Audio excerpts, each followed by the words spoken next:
நுண்ணின பொருளியல் ஒரு அறிமுகம் அப்படிங்கிற தலைப்புல பார்த்துக்கிட்டு இருக்கோம். 11ஆம் வகுப்புல நுண்ணின பொருளியல் ஒரு அறிமுகம் என்பது. அதுல நம்ம லாஸ்ட் கிளாஸ்ல நம்ம பார்த்தது வருமானம் என்று சொல்லக்கூடிய ஒரு தலைப்புல பார்த்தோம். வருமானம் என்று சொல்லக்கூடிய பார்த்தோம். அதாவது வருமானம் என்று சொல்லக்கூடியது என்பது ஒரு பொருளாதார அழகால் ஒரு குறிப்பிட்ட காலத்தில் ஈட்டப்பட்டதாகவோ அல்லது ஈட்டப்படாததாகவோ இருக்கக்கூடியதுதான் வருமானம் என்று சொல்லக்கூடியதை பார்த்தோம். இப்ப இந்த செஷன்ல நம்ம பார்க்கக்கூடியது என்ன அப்படின்னா, பொருளியல் முறைகள், கூறுகள், கோட்பாடுகள் மற்றும் விதிகள் என்று சொல்லக்கூடியது. பொருளியல் முறைகள் என்று சொல்லக்கூடியது. பொருளியல் முறைகள், கூறுகள், கோட்பாடுகள். பொருளியல் முறைகள், கூறுகள், கோட்பாடுகள் மற்றும் விதிகள் என்று சொல்லக்கூடிய தலைப்பு. மற்றும் விதிகள் அப்படின்னு சொல்றோம். இதுல என்ன அப்படின்னா, இந்த பொருளியல் ஆய்வு முறைகள் அப்படின்னு சொல்றீங்க, முறைகள் அப்படின்னு சொல்றீங்க. இந்த பொருளாதாரத்தில் இருக்கக்கூடிய ஆய்வு முறைகள்ல 2 வகையான ஆய்வு முறைகள் இருக்கிறது. ஒண்ணு பகுத்தாய்வு முறை, இன்னொன்னு தொகுத்தாய்வு முறை என்று சொல்லக்கூடியது. பகுத்தாய்வு முறை மற்றும் தொகுத்தாய்வு முறை என்று சொல்லக்கூடிய 2 வகையான ஆய்வு முறைகள் இந்த பொருளாதாரத்தில் இருக்கிறது. அதாவது மற்ற அறிவியலை போன்று பொருளியலிலும் அதற்குரிய விதிகள் என்று சொல்லக்கூடியது கொண்டுள்ளது. எப்படி பிசிக்ஸ், கெமிஸ்ட்ரி, பயாலஜி சொல்றான் இதெல்லாம் இப்படித்தான் அப்படின்னு ஒரு விதி நிர்ணயிக்கப்பட்டிருக்கிறதோ, அதுபோல பொருளியல் என்று சொல்லக்கூடியதும் அதற்கான ஒரு விதிகளை கொண்டுள்ளது.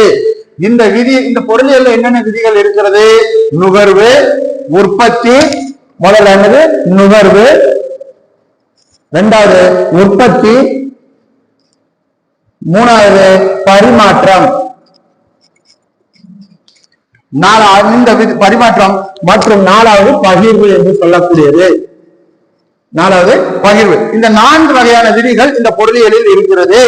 இந்த 4ம் ஒன்றோடொன்று தொடர்புடையதாக இருக்கிறது. தர்க்க ரீதியாக ஒரு விதியை அடைவதும் அல்லது அறிவியல் ரீதியாக பொதுமைப்படுத்துவதும் ஆய்வு முறை என்று சொல்லப்படுகிறது. தர்க்க ரீதினா என்ன? ஆர்குமெண்ட்.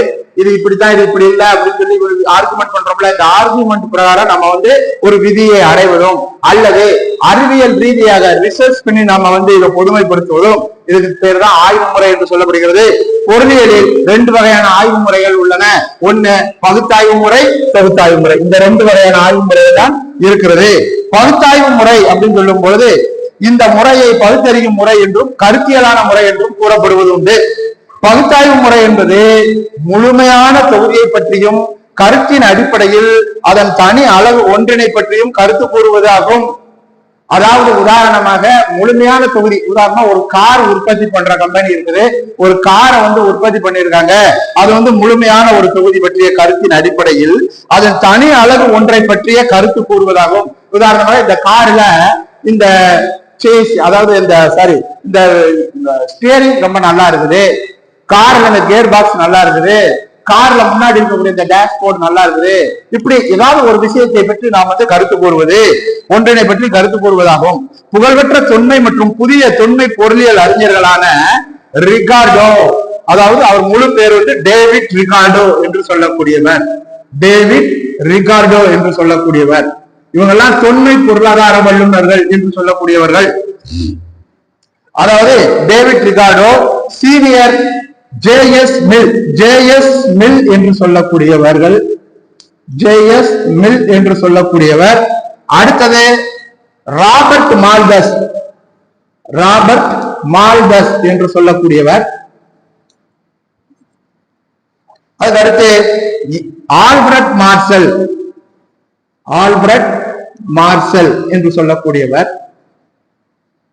5வது ஏசி பிகு, அங்க பிகுன் மட்டும்தான் இருக்கு, ஏசி பிகு என்று சொல்லக்கூடிய முழு பேர். இந்த 5 வகையான பொருளியல் அறிஞர்கள் என்ன சொல்றார்கள் அப்படின்னா, இந்த பொருளியல் ஆய்வில் இந்த முறையை பெரிதும் பயன்படுத்துகிறார்கள். எந்த முறையை பயன்படுத்துகிறார்கள்? இந்த பகுத்தாய்வு முறை என்று சொல்லக்கூடிய விஷயத்தை, பகுத்தாய்வு முறை, தொகுத்தாய்வு முறை 2யுமே பயன்படுத்துகிறார்கள். இந்த பகுத்தாய்வு முறை என்று சொன்னோம் இல்லையா, இந்த பகுத்தாய்வு முறைக்கு ஸ்டெப் நிறைய இருக்குது. கிட்டத்தட்ட ஒரு 4 ஸ்டெப் மட்டும் இதை சொல்றோம். இந்த பகுத்தாய்வு முறையில மொத்த ஸ்டெப் ஒரு 4 ஸ்டெப் இருக்கு. அதுல முதல் ஸ்டெப் என்ன சார் சொல்லுது அப்படின்னா, பகுத்தாய்வு முறையை பொறுத்த வரைக்கும் நாம் எந்த பிரச்சனையை ஆராய்கிறோம் என்பதை துல்லியமாகவும் தெளிவாகவும் ஆராய்ச்சியாளர் தெரிந்து வைத்திருக்க வேண்டும். நம்ம எதை பத்தி இப்ப நம்ம பேச போறோம், அந்த பேசக்கூடிய அந்த சப்ஜெக்டை பத்தி நாம என்ன செஞ்சிருக்கணும், தெளிவாகவும் துல்லியமாகவும் தெரிந்து வைத்திருத்தல் வேண்டும். ரெண்டாவது ஸ்டெப் என்ன சார் சொல்றாங்க அப்படின்னா, ஆய்வில் பயன்படுத்தக்கூடிய தொழில்நுட்ப கருத்துக்களை தெளிவாக ஆய்வாளர் வரையறுக்க வேண்டும். இந்த எதை பத்தி நீங்க சொல்ல போறீங்க, பொருளாதாரத்துல எந்த டாபிக் பத்தி, இப்ப நுகர்வு பத்தி சொல்ல போறீங்களா, இல்ல உற்பத்தியை பற்றி மட்டும் சொல்ல போறீங்களா, இல்ல பரிமாற்றத்தை பற்றி சொல்ல முடியுங்களா, இப்படி எந்த தலைப்பை பற்றி நீங்க தெளிவாக சொல்ல வேண்டுமோ அந்த தெளிவான அந்த விஷயத்தை, அந்த தலைப்பை பற்றி ஆய்வாளர் தெளிவாக சொல்ல வேண்டும். மேலும் கோட்பாட்டின் எடுகோள்கள் சுருக்கமாக கூறப்பட வேண்டும். ஷார்ட் அண்ட் ஸ்வீட்டா இருக்கணும் அப்படின்னு சொல்றாங்க. வேற ஒண்ணும் இல்லை. இந்த ஒரு நுகர்வு அப்படின்னா என்ன அர்த்தம், ஒரு நபர் ஒரு கடையில போய் தனக்கு தேவையான பண்டத்தை வாங்குகிறார், அதுக்கு பேரு நுகர்வு, அவ்வளவுதான் அப்படின்னு சொல்லி முடிக்கணும். அடுத்தது அனுமானங்களின் வாயிலாக கருதுகோள்களை உருவாக்க வேண்டும், அசம்சன் அப்படின்னு சொல்லக்கூடியது வழியாக. அடுத்தது கருதுகோள்கள் யதார்த்த உலகில் நேரடியாக உற்றுநோக்கல் மூலமாகவும், கருதுகோள்கள் அர்த்தம் எதை பற்றி பேச விரும்புகிறார், எதை பற்றி சொல்ல விரும்புகிறார், பொருளாதார நடவடிக்கைகள். இந்த பொருளாதார நடவடிக்கைகள் எப்படி இருக்கிறது, பொருளாதாரமும் ஒரு அறிவியல் தான் என்று ஏற்கனவே முதல்ல விஷயத்துல பார்த்தோம். அந்த அறிவியல் எப்படிப்பட்ட அறிவியலாக இருக்கிறது, உற்றுநோக்கல் அறிவியலாக இருக்கிறது. சமுதாயத்திலே நடைபெறக்கூடிய நிகழ்வுகளை வைத்துக் கொண்டு, அதாவது பொருளாதார நடவடிக்கைகளினுடைய நிகழ்வுகளை வைத்துக் கொண்டு இது பார்க்கிறோம். புள்ளியியல் ஆய்வு முறைகள் மூலமாகவும் சரிபார்க்கப்பட வேண்டும். உதாரணமாக ஒரு பண்டத்தின் விலைக்கும் அந்த பண்டம் தேவைப்படும் அளவிற்கும் தலைகீழ் உறவு உள்ளதாக சொல்லப்படுகிறது. ஒரு பண்டத்தின் விலைக்கும் அந்த பண்டம் தேவைப்படும் அளவிற்கும்.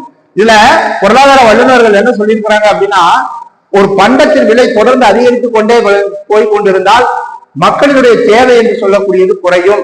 அதே சமயத்துல ஒரு பண்டத்தின் விலை குறைந்து கொண்டே இருந்தால் மக்களுடைய தேவை அதிகரிக்கும். இது ஒரு பொருளாதார வல்லுநர்கள், இது ஒரு சில பொருளாதார வல்லுநர்கள் ஒப்புக்கொள்ளுகிறார்கள். ஆனால் ஆல்பர்ட் மார்ஷல் ஆள்கள் என்ன சொல்றாங்கன்னா, நீங்க சொன்ன கருத்து உண்மைதான், ஆனால் இந்த கருத்து எல்லா பண்டத்திற்கும் பொருந்துமா என்று சொன்னால் எல்லா பண்டத்திற்கும் பொருந்தாது. உதாரணமாக நீங்க ஒரு பண்டத்தின் விலை தொடர்ந்து அதிகரித்துக் கொண்டே இருந்தால் பண்டத்தின் தேவை என்று சொல்லக்கூடிய குறையும் என்று சொன்னீங்க. உதாரணமாக எனக்கு கார் வாங்கணும்னு எனக்கு ஆசை, போன முறை கார் வாங்கணும் அப்படிங்கும்போது உதாரணமா ஒரு காரை பார்த்துருக்கேன் 10 லட்சம் ரூபாய். இந்த ஆண்டு பார்க்கும்போது பார்த்தா அது கூட ஒரு 5 லட்சம் சேர்ந்துருச்சு. ஆனாலும் நான் அந்த காரை தான் வாங்குறேன். ஏன் காரணம், எனக்கு மனதிற்கு பிடித்தது. டிவி வாங்கணும்னு ஆசைப்படுதோம், 10,000 ரூபாயில டிவி இருக்கு, 15,000 டிவி இருக்கு, 20,000 டிவி இருக்கு, இப்படி பல்வேறு விதமான ரகரகங்களா டிவி இருக்கிறது. நாம் போய் நம்ம பாக்குறோம், இந்த டிவியோட அந்த டிவி நமக்கு பிடிச்சிருக்குது, அதனால விலை அதிகமா இருந்தாலும் அதை கொடுத்து வாங்கக்கூடிய பில்லிங் நம்ம கிட்ட இருக்குது அப்படிங்கிறாங்க. அப்படி இருக்கும்போது நீங்க சொன்னீங்க இல்லையா, பண்டத்தின் விலை தொடர்ந்து அதிகரித்துக் கொண்டிருந்தால் தேவை குறையும் என்று சொல்லக்கூடியது எல்லா இடத்துக்கும் பொருந்தாது என்று ஒரு சாரார் பொருளாதார வல்லுநர்கள் கூறுகிறார்கள். அதுக்கு அடுத்து என்ன சொல்றாங்க அப்படின்னா, பொருளியலில் தொகுத்தாய்வு முறை என்று சொல்லுகிறார். இதுக்கு முன்னாடி பார்த்தது பகுத்தாய்வு முறை, இப்ப பார்க்கக்கூடியது தொகுத்தாய்வு முறை. இந்த தொகுத்தாய்வு முறை என்று சொல்லக்கூடியது செயலறிவுதான முறை என்று அழைக்கப்படுகிறது. இதனை வரலாற்று பள்ளியை சார்ந்த பொருளியல் அறிஞர்கள் பின்பற்றுகிறார்கள். அனலிட்டிக்கல் திங்ஸ் என்று சொல்லக்கூடிய இந்த தொகுத்தாய்வு முறையை என்ன சொல்கிறார்கள், பொருளியல் அறிஞர்கள் பின்பற்றுகிறார்கள். அதாவது வரலாற்று பள்ளியை சார்ந்த பொருளியல் அறிஞர்கள். இந்த முறை தனி கருத்திலிருந்து பொது கருத்தை பெறுவது, தனி கருத்திலிருந்து பொது கருத்து. அதே எப்படி இந்த முறையில 3 மெத்தட் சொல்றாங்க. என்னென்ன மெத்தட் சொல்றாங்க அப்படின்னா, முதல்ல ஒண்ணு பரிசோதனை முறை. முதல்ல ஒண்ணு என்னது, பரிசோதனை முறை. ரெண்டாவது என்ன சொல்றாங்க, உற்றுநோக்கல் முறை.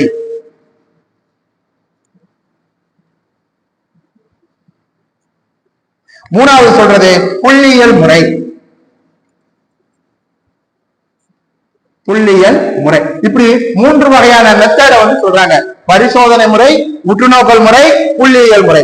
ஒரு குறிப்பிட்ட பொருளாதார நிகழ்வுகளை பற்றிய புள்ளி விவரங்களை சேகரித்து அவைகளை முறையாக ஒழுங்குபடுத்தி அவற்றை பொது முடிவுக்கு கொண்டுட்டு வருவது புள்ளியியல் முறை. அதாவது விவரங்களை உற்று நோக்குவதன் மூலம் முடிவுக்கு வருவது என்று சொல்லக்கூடியது எளிது.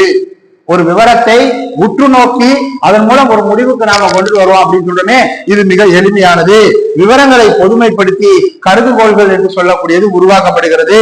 கருதுகோள்களை சரிபார்ப்பது ஏங்கலின் விதி அப்படின்ற உதாரணமாக ஏங்கலின் விதியின் மூலம் கருதுகோள்களை சரிபார்த்து, ஏங்கல் என்று சொல்லக்கூடிய ஒரு பொருளாதார வல்லுநர், அவர் ஒரு ரூல்ஸ் சொல்லியிருக்கிறாரு. அதாவது கருதுகோள்கள் அப்படின்னு சொல்லக்கூடியத நாம சரிபார்க்கிறது அப்படின்னு இப்படி 4 ஸ்டெப் இதுல சொல்லியிருக்காங்க. எப்படி அவர் என்ன சொல்றாரு, பொதுவா பாத்தீங்கன்னா இந்த ஏங்கல் என்று சொல்லக்கூடியவர் என்ன சொல்றதுன்னா, உணவு பண்டங்களுக்காக செலவிடப்படும் செலவினுடைய சதவீதம், the percentage of expenditure என்று சொல்லக்கூடியது, மொத்த செலவு அதிகரிக்கும் போது குறையும். மொத்த செலவு அதிகரிக்கும் போது குறையும். இன்றைய பொருளாதார அறிஞர்கள் ரெண்டு முறைகளும் ஒன்றை ஒன்று சார்ந்ததாகவே கருதுகிறார்கள். ஆல்பர்ட் மார்ஷலின் கூற்றுப்படி, அதாவது அவர் என்ன சொல்றாரு அப்படின்னா, நடப்பதற்கு வலது காலம் இடது காலம் எப்படி ஒரு மனிதனுக்கு அவசியமோ அதுபோல இந்த பகுத்தாய்வு முறை என்று சொல்லக்கூடியதோ தொகுத்தாய்வு முறை என்று சொல்லக்கூடியது ரெண்டுமே ஒரு பொருளாதாரத்திற்கு ரொம்ப ரொம்ப முக்கியம் என்று அவரால் இந்த வாதம் முன்வைக்கப்படுகிறது. யாரு? ஆல்பர்ட் மார்ஷலால் இது சொல்லப்படுகிறது. அதற்கு அடுத்து பொருளாதார உண்மைகளும் கோட்பாடுகளும் என்ற தலைப்பு. அடுத்து நம்ம பார்க்கக்கூடிய தலைப்பு பொருளியலின் உட்பிரிவுகள். போன இதுல என்ன பார்த்தோம் அப்படின்னா, இதுக்கு முந்தின தலைப்பு பொருளியலினுடைய இயல்புகள் என்று சொல்லக்கூடியதை பார்த்தோம். இப்ப பொருளியலின் உட்பிரிவுகள் என்று சொல்லக்கூடியது. பொருளியலோட உட்பிரிவுகள்னா என்னென்னலாம் இருக்கிறது? பொருளியல்ல 4 வகையான உட்பிரிவுகள் இருக்கிறதுங்கிறாங்க. ஒண்ணு நுகர்வு. நுகர்வு அப்படின்னு என்ன? பர்ச்சேஸ் பண்றது. ஒண்ணு நுகர்வு. ரெண்டாவது அதுக்கடுத்து உற்பத்தி. அதுக்கடுத்து உற்பத்தி என்று சொல்லக்கூடியது, அதாவது ப்ரொடக்ஷன் பண்ணக்கூடியது. அடுத்தது பரிமாற்றம். பரிமாற்றம் என்பது சேல்ஸுக்கு கொண்டு வரக்கூடியது. பரிமாற்றம் அதாவது கம்பெனி உற்பத்தி பண்ணக்கூடிய உற்பத்தியாளரிடமிருந்து அப்படியே மொத்த விற்பனையாளருக்கு ஒரு பண்டம், உற்பத்தி பண்ண பண்டம் மொத்த விற்பனையாளருக்கு சேல்ஸ் ஆகுது. மொத்த விற்பனையாளரிடமிருந்து சில்லறை வணிகர்களுக்கு சேல்ஸ் ஆகுது. இதான் பரிமாற்றம் என்று சொல்லக்கூடியது. அதற்கு அடுத்து என்ன ஆகுது? பகிர்வு என்று சொல்லக்கூடியது. சில்லறை வணிகர்கள் சேல்ஸ் ஆனதுக்கு அப்புறம் சில்லறை வணிகத்தில் இருந்து அப்படியே நுகர்வோருக்கு நேரடியாக நுகர்வோருக்கு சில்லறை வணிகத்திற்கு சேல்ஸ் ஆகுது. சில்லறை வணிகத்தில் இதுக்கு பேர் பகிர்வு என்று சொல்லக்கூடியது. இப்ப இதைத்தான் பார்க்க போறோம். இப்ப நம்ம முதல்ல பார்க்கக்கூடிய தலைப்பு என்ன அப்படின்னா, முதல்ல ஒண்ணு நுகர்வு. கன்சம்ஷன், இங்கிலீஷ்ல சொன்னா கன்சம்ஷன் அப்படின்னு சொல்லக்கூடியது. அதாவது நுகர்வு என்று சொல்லக்கூடியது மனித விருப்பங்களை நிறைவு செய்யக்கூடியதுதான் நுகர்வு. இப்ப நான் இருக்கிறேன் அப்படின்னா, நான் போய் கடையில போய் ஒரு பண்டம் வாங்குறேன்னா எனக்கு அதுல தேவைப்படுகிறது, விருப்பம் இருக்கிறது, அதனால நான் வாங்குறேன். அப்ப என்னுடைய விருப்பத்தை ஃபுல்ஃபில் பண்ணுவதுதான் இந்த நுகர்வு என்று சொல்லக்கூடியது. பொருளாதார நடவடிக்கைகள்ல இதுதான் ஒரு பேசிக் கான்செப்ட், ஒரு முக்கியமான நடவடிக்கை. இந்த நடவடிக்கைகள்ல நுகர்வு நடவடிக்கைகளினுடைய துவக்க புள்ளியாக விளங்குவது இந்த நுகர்வு என்று சொல்லக்கூடியது. அப்ப இந்த பகுதியில் மனித விருப்பங்கள் இயல்புகளின் அடிப்படையில் நுகர்வோரினுடைய நடத்தை, குறைந்து செல் பயன்பாடு. குறைந்து செல் பயன்பாடு அது என்ன? குறைந்து செல் பயன்பாடு என்னுடைய விருப்பம், என்னோட நுகர்வு என்று சொல்லக்கூடியது பர்ச்சேசிங் சொன்னேன். இந்த பர்ச்சேசிங் அதிகமா பண்றேனா குறைவா பண்றேனா? குறைந்து செல் பயன்பாடுனா குறைவா பண்றேன், புரியுதுங்களா? குறைந்து செல் பயன்பாடு அப்படின்னு சொல்லக்கூடியது. அதுக்கப்புறம் என்ன சொல்றாங்க? நுகர்வோர் உபரி போன்ற பல விதிகள் இவற்றில் இருக்கின்றன. அப்ப நம்ம ஏற்கனவே பார்த்தோம், நுகர்வு என்று சொல்லக்கூடியது பண்டத்தின் விலை அதிகரிக்கும் பொழுது நுகர்வு குறைகிறது அப்படின்னு சொன்னோம். அப்ப இதுல முக்கியமாக இந்த பொருளியல் விதிமுறைகள் இயல்புகள்ல பொருளியலுடைய உட்பிரிவுகள்ல முதல்ல ஒண்ணு நுகர்வு. அப்ப மனித விருப்பங்களை நிறைவு செய்யக்கூடிய ஒரு செயல்பாடுதான் நுகர்வு என்று சொல்லுகிறார்கள். அதற்கடுத்து உற்பத்தி என்று சொல்லக்கூடியது. இரண்டாவது என்னது? உற்பத்தி. இரண்டாவது உற்பத்தி என்று சொல்லக்கூடியது. அதாவது என்ன சொல்றாங்கன்னா, உள்ளீடுகளை வெளியீடாக மாற்றக்கூடிய ஒரு செயல்பாடுதான் உற்பத்தி. அது என்ன? உள்ளீடுகளை வெளியீடாக ரா மெட்டீரியல், ஒரு துணி, ஒரு சட்டை, ஒரு துணி தயார் பண்ணணும்னா என்ன செய்யணும்? நூல். முதல்ல நூலை மிஷின்ல கொடுத்து அப்படியே ஒரு துணியாக நெசவு நெய்றாங்க. இந்த ரா மெட்டீரியல், இந்த நூல் என்று சொல்லக்கூடியது. இப்ப பஞ்ச நூலாக நூற்கிறார்கள். நூலை சாயம் போடுறாங்க. சாயம் போட்டதுக்கு அப்புறம் மிஷின்ல கொடுத்து சட்டையாக, அதாவது ஒரு துணியாக நெசவு நெய்கிறார்கள் வருகிறது. அப்ப பஞ்சு என்பது ரா மெட்டீரியல், அந்த பஞ்சிலிருந்து வரக்கூடிய நூல் என்பதும் ரா மெட்டீரியல், அந்த நூல்ல இருந்து சட்டையாக வருவதுதான் பினிஷ்டு குட்ஸ் என்று சொல்லக்கூடியது. சட்டையில துணியாக வருவதுதான் பினிஷ்டு குட்ஸ் என்று சொல்லக்கூடியது. அப்ப உள்ளீடுகளை வெளியீடுகளாக மாற்றும் செயல்பாடுதான் உற்பத்தி. இது உற்பத்தி காரணிகளின் இயல்புகளை உள்ளடக்கியது. அது என்ன? உற்பத்தி காரணிகள், ப்ரொடக்ஷன் ஃபேக்டர்ஸ் சொன்னோம். நிலம், உழைப்பு, மூலதனம். இந்த உற்பத்தி காரணிகள் என்று சொல்லும் பொழுது என்னென்னலாம் இருக்கிறது அப்படின்னா, உற்பத்தி காரணிகள்ல ஒண்ணு நிலம், இரண்டாவது உழைப்பு, அடுத்தது மூலதனம். இந்த மூணும் ப்ரொடக்ஷன் ஃபேக்டர்ஸ் என்று சொல்லக்கூடிய உற்பத்தி காரணிகள்ல வரக்கூடியதாக இருக்கிறது. அதாவது தொழில் அமைப்பு, அதாவது மேலும் உள்ளீடுகளுக்கும் வெளியீடுகளுக்கும் இடையேயான உறவு ஆகியனதான் இந்த உற்பத்தியில சொல்லப்படும். உள்ளீடுகள் தான் என்ன பண்ண? அப்படியே ரா மெட்டீரியல போடுவோம். வெளியீடு என்னது? Finished goods. நீ எவ்வளவு ரா மெட்டீரியல் போடுற, அதுக்கு எவ்வளவு பினிஷிங் குட்ஸ் வருதுங்கிறது நம்ம இந்த உற்பத்தியாளருக்கு தெரியும். அதுதான் இந்த அமைப்புகள்லாம் சேர்ந்துதான் உற்பத்தி என்று சொல்லக்கூடியது. அதன் பிறகு என்ன பார்க்கக்கூடிய டாபிக்? பரிமாற்றம். அதன் பிறகு பார்க்கக்கூடிய டாபிக் என்னது? பரிமாற்றம் என்று சொல்லக்கூடியது. பரிமாற்றம் என்று சொன்னால் பல்வேறு அங்காடி அமைப்புகளின் மூலம் விலை தீர்மானிக்கப்படுவதோடு தொடர்புடையது. நான் உற்பத்தி பண்ணிட்டேன், உற்பத்தி பண்ண பண்றாங்கள பல்வேறு கடைகளுக்கு கொண்டு போய் சேல்ஸ் பண்றேன், அவங்க அதை வாங்குறாங்க, வாங்கி ஒவ்வொருவரும் விலையோட தீர்மானிக்கிறார்கள். இதன் பிரிவு பேர் தான் வர்த்தகம். இதுக்கு பிரிவு பேர் என்னது? வர்த்தகம். மற்றும் வணிகத்தை உள்ளடக்கியதுதான் இந்த பரிமாற்றம் என்று சொல்லக்கூடியது. உற்பத்தி செய்யப்பட்ட பண்டங்கள் நுகர்வோரின் கைகளுக்கு கிடைக்கின்ற போதுதான் நுகர்வு சாத்தியமாகிறது. அது வரைக்கும் நுகர்வு, உற்பத்தி, பரிமாற்றம், பகிர்வுங்கிறது எல்லாம் முடிஞ்சு நான் பண்டம் உற்பத்தி செய்து முடித்து விட்டு அந்த உற்பத்தி செய்த பண்டம் நுகர்வோர் கைக்கு சென்றடைந்த போதுதான் அந்த நுகர்வு என்று சொல்லக்கூடியது சாத்தியமாகிறது. நான் உற்பத்தி பண்ணதோட வேல்யூ அப்பதான் புரியும். அதன் பிறகு பகிர்வு என்று சொல்லக்கூடியது. நாலாவது என்னது? பகிர்வு என்று சொல்லுகிறார்கள். பகிர்மானம் என்று சொல்லக்கூடியது. உற்பத்தி என்பது உற்பத்தி காரணிகளின் பங்களிப்பு மூலம் கிடைக்கக்கூடிய விளைவு. அதாவது நிலம், உழைப்பு, மூலதனம், தொழிலமைப்பு போன்ற முயற்சிகளால் பண்டங்கள் உற்பத்தி செய்யப்படுகின்றன. நிலத்தாலையும் ஒரு தொழில் செய்யணும்னா நிலம் வேணும் இல்லையா? அதான் அங்க ஒரே சொல்லலாம், ப்ரொடக்ஷன் ஃபேக்டர்ஸ், உற்பத்தி காரணிகள் ஒரே சொல்றோம். நிலம், ஒரு கம்பெனி வைக்கணும்னா நிலம் வேணும். அதுக்கப்புறம் என்ன செய்யறோம்?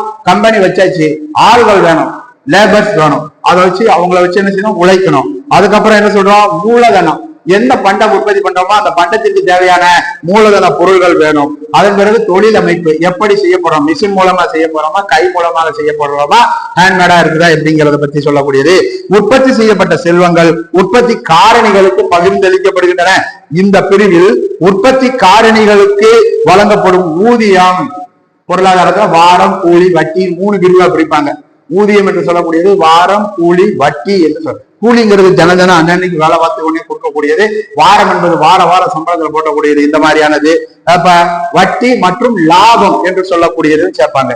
பகிர்வு என்பது பகுதி உற்பத்தி காரணிகளின் விலைகள் நிர்ணயிக்கப்படுவதை விளக்குகிறது. பகுதி என்பது பகுதி உற்பத்தி காரணிகளின் விலைகள் நிர்ணயிக்கப்படுவதை விளக்குகிறது. அப்ப பொருளியலினுடைய உட்பிரிவை பொறுத்த வரைக்கும் என்னென்னா 4 வகையான உட்பிரிவுகள் இருக்கிறதாக பார்த்தோம். நுகர்வு, உற்பத்தி, பரிமாற்றம் மற்றும் பகிர்வு என்று சொல்லக்கூடிய 4 வகையான உட்பிரிவுகள் இவற்றில் இருக்கிறது. இதுக்கு அடுத்தது பொருளியலினுடைய வகைகள் என்று சொல்லக்கூடியது.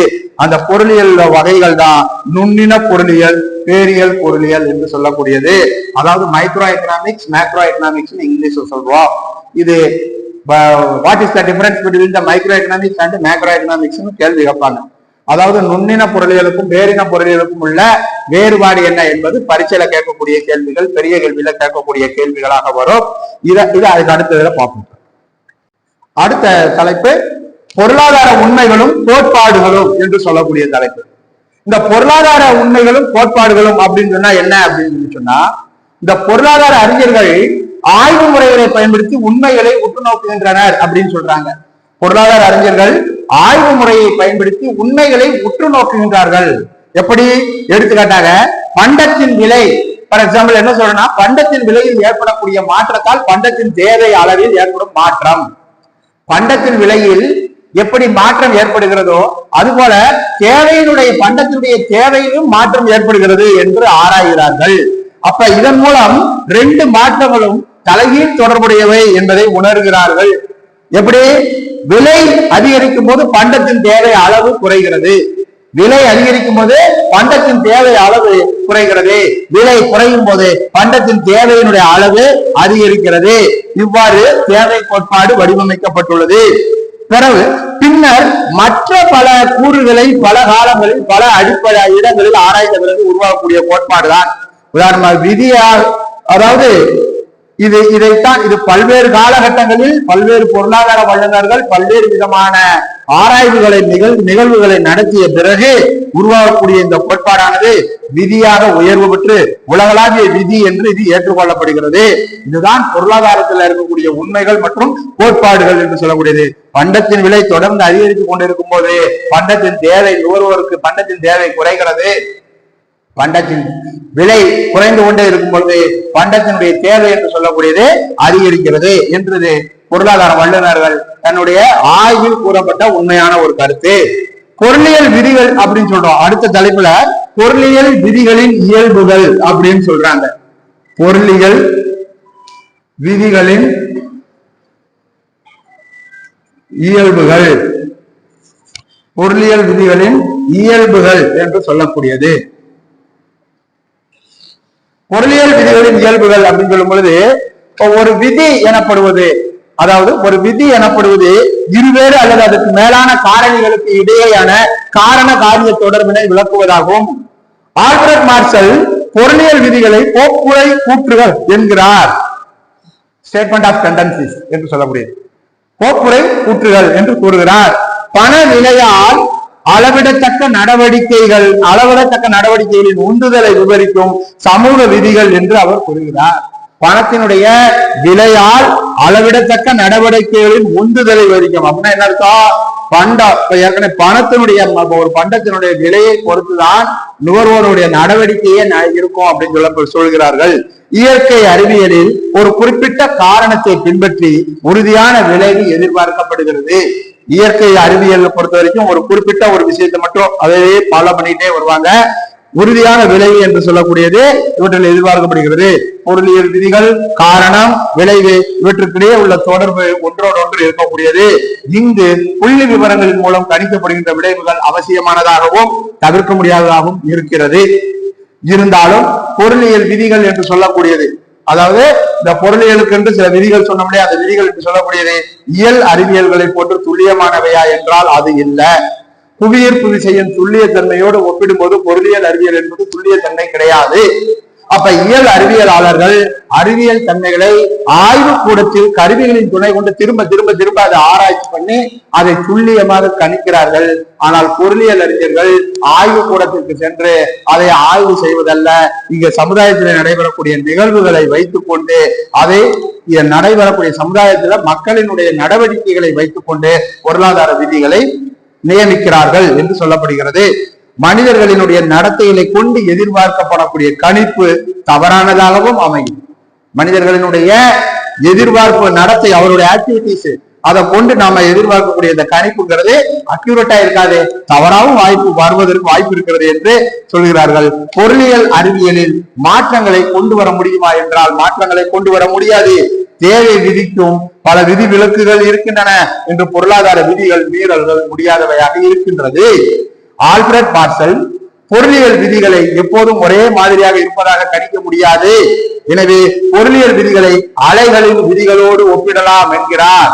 அலைகள்னா கடல் அலைகள் இருக்குது இல்லையா, அந்த கடல் அலைகள் எப்படி இருக்கிறது?